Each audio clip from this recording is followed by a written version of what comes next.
সবকিছুর মাঝেই কিছু না কিছুর খামতি থাকবে। আচার বানাতে গিয়ে দেখি সরিষার তেল নাই। কাঁচা আমের এভাবে আচার করে খাইতে এত মন চাইতেছে যে কিছু বলার নাই। হ্যালো গাইস, সবাই কেমন আছেন? তাহলে চলেন যাই, তেল ছাড়াই আজকে আচার বানাবো। আচার বানানোর জন্য প্রথমে আমি এখানে বড় দেখে 2টা আম আটি সহ কেটে নিয়েছি। তারপর এগুলোকে ভালো করে একটু ধুয়ে নিলাম। 1 চিমটি হলুদ দিয়ে ভালোভাবে মাখিয়ে একটু রোদ লাগিয়ে নিয়েছি।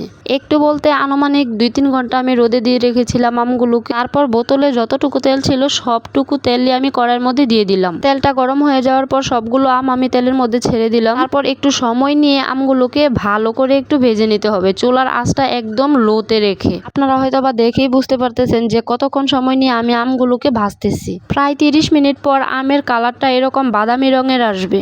এখন এটার মধ্যে দিয়ে দিব একদম ফ্রেশ ভাবে ছিলে নেওয়া কয়েক কোয়া রসুন, সাথে দিয়ে দিব একটা তেজপাতা ছিঁড়ে। এখন ইচ্ছে হলে চুলা থেকে নামিয়ে রাখবো, নয়তো বা চুলাটা একবারে লো করে দিয়ে চুলায় রেখে আমি মশলাগুলো একটু বেটে নিব। আচারের মশলা বলতে জানেনই তো, পাঁচফোড়ন। আমি আবার পাঁচফোড়নের সাথে 2টা শুকনো মরিচ ভেজে নিয়েছিলাম, সাথে আরো নিয়েছিলাম এলাচ এবং দারুচিনি অল্প করে। এই সবগুলোকে শিলপাটা দিয়ে আমি হাত দিয়ে ভালো করে ফাঁকি করে নেব। এই মশলার গুঁড়া করা প্যাকেট কিনতে পাওয়া যায় বাজারে, কিন্তু আমার কাছে হাত দিয়ে সাথে সাথে গুঁড়া করে নিয়ে মশলাটা দিলে বেশি ভালো লাগে আচারটা খেতে। অর্ধেক মশলা গুঁড়া করে নিয়ে নিলাম, আর একটু বাকি আছে, এটাও গুঁড়া করে নিচ্ছি। আমের আচার কিন্তু কম বেশ সব মিলেই বানাতে পারে। কোনো আপুরা আবার এটা ভাববেন না যে কাউকে শেখানোর জন্য এই ভিডিওটা দিয়েছি। আসলে একটা কথা আমরা সবাই কিন্তু জানি, সব আপুদের হাতের রান্না কিন্তু একরকম হয় না। ঠিক তেমনি সবাই আচার বানাতে পারলেও সবাই একরকম করে বানাতে পারে না। এক একজনের আচার বানানোর ধরন এক এক রকম। যেমন এই আচারটা বানাতে আমগুলোকে আমি একটু হলুদ দিয়ে মাখিয়ে রোদ লাগিয়ে নিয়েছি। আবার অনেক আপুরাই আছেন হলুদ দিয়ে মাখিয়ে সরাসরি তেলে ভেজে নেন। আমার মশলা বাটা কিন্তু শেষ হয়ে গিয়েছে, আর আমার আমের কালারগুলো দেখেন কতটা সুন্দর হয়েছে। দেখে এখনই কিন্তু একটু খেতে ইচ্ছে করছে, কিন্তু এখন তো খাওয়া যাবে না। এটার মধ্যে এখন চিনি দিয়েছি, চিনি থেকে দেখেন কত পানি উঠতেছে। আবারও চুলার আঁচটা কমিয়ে দিয়ে প্রায় 20 মিনিটের মতো নাড়াচাড়া করে চিনির পানিটা শুকিয়ে নিলাম। এখন কিন্তু আমার আচার বানানো প্রায় শেষ। এখন আচারের মশলাটা দিয়ে দিব।